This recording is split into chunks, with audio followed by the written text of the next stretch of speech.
A killer out on bail waiting for an appeal of her first-degree murder conviction is back behind bars tonight. Ann Ruffolo was convicted last year of the 2003 first-degree murder of her husband, John. Her husband's family was furious when she was granted bail earlier this year, and they say word of her arrest gives them some relief after living in what they say are years of hell. A News reporter Stephen Andrew has the story.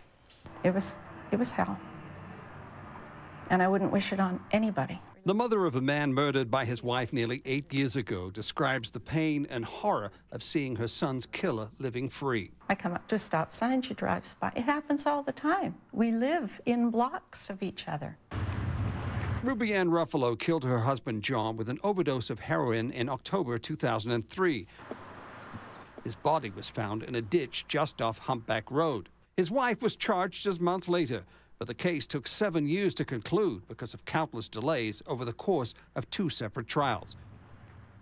In November 2010, Ruffolo was convicted of first-degree murder, but she appealed, and this May was granted bail. The Crown appealed that decision, and yesterday the Court of Appeal revoked Ruffolo's bail. The onus is on that person to establish that it's appropriate that in this case she be released. The Crown took the position that Ms. Ruffolo had not satisfied the onus of showing and justifying why she should be released, and took the position that she should be held in custody in the public interest pending her appeal. Ann Ruffolo was arrested at her home last night around 5:30 and brought here to SAANICH Police headquarters and ultimately turned over to the Sheriff's Department, who took her to an institution on the Lower Mainland. John Ruffolo's family says word of her arrest has given them relief.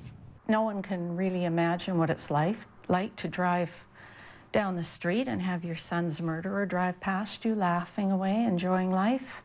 It's just not right. And this is what we've lived with for nearly 8 years now. Lois Ruffolo says the experience has taken its toll on her, John's family, and her faith in justice. My son's life, to me, was devalued through the whole thing. He was nothing in all of that. It was all about her.